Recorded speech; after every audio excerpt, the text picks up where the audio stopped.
दोस्तों, नमस्कार, जय माता दी। कैसे हैं आप सभी? मैं उम्मीद करती हूँ आप सब बहुत बहुत अच्छे होंगे, खूब भले होंगे दोस्तों। तो सुबह-सुबह आप सभी का फिर से एक वीडियो में बहुत-बहुत स्वागत है। सुबह-सुबह से मेरा वीडियो स्टार्ट हो रहा है और आप सभी का बहुत-बहुत स्वागत है। तो सुबह-सुबह हम हाउसवाइफ के काम बस यहीं से स्टार्ट होते हैं और वही मैं दिखाती हूँ आप सभी को। जो भी हमारे घर के काम होते हैं, जो हमारे हम हाउसवाइफ के काम होते हैं, वही काम मैं आपको दिखाती हूँ हर एक वीडियो में। तो देखिए, सुबह सुबह झाड़ू का काम शुरू हो गया है और झाड़ू लगाने के बाद चौका लगाना है और बहुत सारे काम है जो कि मैं आगे वीडियो में आप सभी को दिखाऊंगी। हम लोगों के काम कभी ख़त्म नहीं होते, कभी ऐसा हो ही नहीं सकता कि काम ख़त्म हो जाए। तो आज रात में ना बहुत ज़्यादा देर तक हम लोग जागे हुए थे, तो इसलिए सुबह थोड़ा-सा लेट आँख खुली क्योंकि बहुत ज़्यादा लेट हो गया था, 2 बज गए थे सोते हुए। तो सुबह ना आँख नहीं खुल रही थी, एकदम नींद से एकदम आँख दबी जा रही थी। तो उठ के मैं झाड़ू लगाने लगी हूँ, थोड़ा-सा लेट हो गया है आज उठने में। सारे लोग उठ चुके हैं टोला मोहल्ला के, लेकिन मुझे लेट हो गया। तो अभी मैं देखिए रात को यहाँ पे कौड़ा जलाया गया था, जो राख आप सभी को दिख रही है, वहाँ पे कौड़ा जला के हम लोग बैठे थे। काफ़ी लेट तक बैठे थे क्योंकि जो हमारे मतलब चोरी हुई है उसकी वजह से हम लोग जाग रहे थे, कि जागेंगे एक एक दिन ऐसे ही सारे लोग जागेंगे। तो मैं अकेली नहीं थी, काफ़ी लोग थे जो कि जाग रहे थे। तो अभी झाड़ू लगाने के बाद में मैं आ गई हूँ यहाँ पे भरने के लिए कूड़ा कचरा जो कि चूल्हे का है। यहाँ पे मैंने झाड़ू लगा लिया था अलग से, लेकिन यहाँ पे नहीं चौका नहीं लगाई थी, अभी झाड़ू का ही काम हो रहा था। तो झाड़ू लगाने के बाद में मैं सीधे आ गई हूँ इस साइड में चौका लगाने के लिए। तो लिपाई पुताई का काम तो सुबह सुबह ही करना होता है क्योंकि हमारे यहाँ एक बहुत पुरानी कहावत है, कि 8 घड़ी भर फुहर सो। तो 8 घड़ी के बाद चौका लगाना मतलब अच्छा नहीं होता है, इसलिए जल्दी लगा लेना चाहिए। तो सबसे पहले मैं सोचती हूँ कि झाड़ू लगाऊं और उसके बाद चौका सीधे लगा लूं। कभी कभी ऐसा होता है ना कि मैं झाड़ू लगा लेती हूँ, तुरंत चौका लगा लेती हूँ, तब अलग मतलब द्वार वार पे झाड़ू तब मैं लगाती हूँ, क्योंकि बहुत लेट तक हमारा जो चौका है वो पड़ा नहीं रहना चाहिए। ऐसी जो कहावत है, जो बुजुर्ग लोग कह गए हैं, उसको मतलब ध्यान में रखते हुए काफ़ी ज़्यादा लेट तक यहाँ पे चौका पड़ा नहीं रहना देना चाहिए। लेकिन किसी किसी दिन हो जाता है, थोड़ा बहुत लेट लपेट हो जाता है, जैसे कि आज हो गया है। लेकिन सुबह सुबह ही है, अभी देखिए बिल्कुल धूप नहीं निकली है और इस टाइम पर ना हमारे यहाँ हल्की हल्की सी धूप निकल रही है। 2-3 दिनों से धूप निकलने लगी है, लेकिन ठंडी ना उतनी ही ज़्यादा हो रही है। ठंडी में कोई कमी नहीं है, अभी भी कड़ाके वाली एकदम ठंड हो रही है। और ठंडी में लिपाई पुताई का काम थोड़ा मुश्किल होता है, लेकिन बस वही है जो कि करना है तो फिर करना है, चाहे ठंडी हो, चाहे बरसात हो, चाहे गर्मी हो। हम लोगों के काम कभी ख़त्म नहीं हो सकते, कभी भी नहीं ख़त्म हो सकते। और मैं तो खुद के लिए सोचती हूँ कि मेरे काम नहीं ख़त्म हो गए, क्योंकि मैं बहुत छोटी थी, लगभग 9-10 साल की थी, तब से मैंने चूल्हा चौका संभाल लिया है। और अभी ना सारा कुछ मुझे अपने से खुद से ही करना पड़ता है, ना करो तो ना खाओ भैया। तो इसीलिए करना पड़ता है। तो बच्चों के लिए, हस्बैंड के लिए, ये सारी मतलब अपने लिए ना एक टाइम हो सकता है, खुद के लिए कुछ ना करो, लेकिन जब घर के परिवार फैमिली रहते हैं तो उनके लिए सारा कुछ करना ही पड़ता है।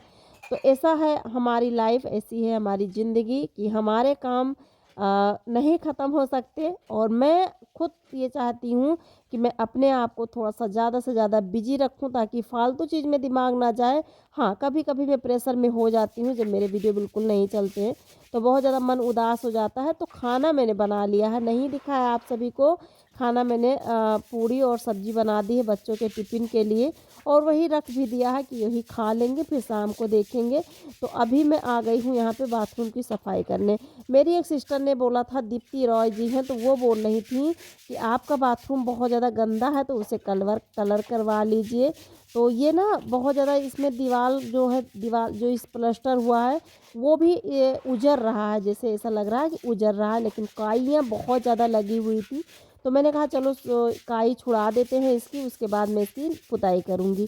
तो पुताई कर दूँगी तो अच्छा लगने लगेगा। लेकिन ये काम ना ठंडी की वजह से नहीं हो पा रहा था, कई दिनों से मैं सोच रही थी लेकिन नहीं हो पा रहा था। तो दीप्ति जी ने बोला था, उसके पहले मैंने इसकी साफ़ सफाई कर ली थी, लेकिन दीप्ति जी का कमेंट मैंने जब देखा तो मैंने कहा चलो इसकी लिपाई पुताई भी कर देंगे थोड़ी सी, तो अच्छा लगने लगेगा। तो यहाँ पे बहुत ज़्यादा काई लगी हुई थी और मैं ब्रश लेके जुट गई हूँ इसको साफ़ करने के लिए, क्योंकि जब घर मतलब ये सारी चीज़ें अच्छी नहीं लगती, क्योंकि हमारा बाथरूम ऐसे बाहर है और अभी बाथरूम बनने का कोई वो नहीं है कि अभी बनेगा, देखेंगे जब बनेगा तब आप सभी को तो दिखाएंगे ही दिखाएंगे, क्योंकि आप लोगों को कैसे नहीं दिखाएंगे, जब बनेगा बाथरूम तो आप देखिएगा। लेकिन अभी तो जो हो सकता है वो मैं कर दूँ। तो मैं ये ब्रश से कपड़ा धुलने वाला और इसे लेके मैं अच्छी तरह से सारी दीवार खुरच दी थी, लेकिन बहुत ज़्यादा ना जैसे कि जो ये सीमेंट है वो गिर रही थी, सीमेंट बहुत ज़्यादा गिर रही थी। तो हम ने सोचा कि चलो इसे मतलब ब्रश से थोड़ा बहुत रगड़ दें, तो काई जो इसकी काई लगी हुई है हरी हरी जो आप सभी को दिख रही है वो काई है, तो वो काई छूट जाएगी। उसके बाद मैं कर दूंगी इसकी पुताई, तो थोड़ा सा ये नया हो जाएगा, थोड़ा सा अच्छा लगने लगेगा। क्योंकि अभी पता नहीं कब बनता है, ये नहीं पता है कब बनेगा मेरा बाथरूम। और बाथरूम बस इतना ही है तो मुझे इतना ही सुकून है, क्योंकि पहले इतना भी नहीं बना था तो हम लोग को बाहर नहाना पड़ता था। अभी इतना बन गया तो कोई दिक्कत नहीं है, हम लोग नहा लेते हैं, मतलब हम नहा लेते हैं यहाँ पे, और सारे लोग तो बाहर ही नहाते हैं। नहीं, अभी तो कोई ऐसा है नहीं कि जो एकदम मतलब दुल्हन हो, दुल्हन की कोई बात नहीं है, तो सारे लोग यहीं पे नहा लेते हैं। इसमें दरवाज़ा भी नहीं लगा है, आप लोगों ने देखा होगा इसमें दरवाज़ा भी नहीं लगा है। तो ऐसे होते हैं गांव के बाथरूम, बस किसी तरह से कर लिया, दीवार खड़ी कर ली और भैया उसी में नहाओ धो, उसी में सारा काम करो। तो ऐसा मतलब ऐसे ही ज़िंदगी इंसान की कट जाती है, और एक दिन ऐसा आ जाता है कि हम लोगों को जाने का समय आ जाता है। तो इसी तरह से कट जाती है अपनी लाइफ। और अभी मैं मिल रही हूँ आप सभी से दोपहर के बाद, लगभग 3 बजे का टाइम है, और मैं जाने वाली थी एक लोग के यहाँ बलौआ करने। खाने में नहीं दिखा पाई आप सभी को क्या बना है, तो मैं जाने वाली थी एक लोग के यहाँ बलौआ करने, क्योंकि उनके यहाँ शादी। तो हमारे यहाँ जब तेल पूजन होता है जिस दिन, उस दिन भी जाना रहता है, शादी के भी दिन, और जिस दिन विदाई होती है उस दिन भी जाना रहता है। 3-4 बलौआ बिल्कुल साथ में रहते हैं। तो मैं जाने वाली थी, एकदम से तैयार थी जाने के लिए, लेकिन फिर ना मैंने कहा चलो गौरा का काम कुछ कर देते हैं, उसके बाद ही जाऊंगी। तो गौरा का जो ये नादा है वो बहुत ज़्यादा मतलब गंदगी कर रहा था, बहुत ज़्यादा बदबू कर रहा था। तो मैंने कहा इसका सारा जो इसमें भूसा पैरा पड़ा हुआ था सारा कुछ मैं निकाल ली हूँ, और उसके बाद इनको फिर से दूंगी खाने के लिए। ये नहीं खा रही थी क्योंकि भैया बदबू कर रहा था, ये 2-3 दिनों का हो गया था, इसीलिए बदबू कर रहा था। तो मैंने सारा कुछ उसमें से निकाल लिया है, और बाहर जो पीछे मतलब घूर है, जिसे घूर कहते हैं, जहाँ पे मैं कूड़ा डालती हूँ वहाँ पे फेंक के आ गई हूँ। और उसके बाद फिर से इसमें ताज़ा सा पैरा, ताज़ी बरसीन गबड़ के और इनको दे दूंगी खाने के लिए। तो दोस्तों कैसा लगा आज का वीडियो ज़रूर बताइएगा कमेंट बॉक्स में। आज का वीडियो बहुत छोटा सा है, तो कमेंट बॉक्स में ज़रूर बताइएगा। और जो भी भाई बहन हमारे चैनल पर नए हैं वो प्लीज़ चैनल को सब्सक्राइब ज़रूर कर लें, और अपना ढेर सारा स्नेह सपोर्ट मेरे साथ बनाए रखें। तो चलिए दोस्तों, मिलती हूँ अगले वीडियो में, तब तक के लिए बाय।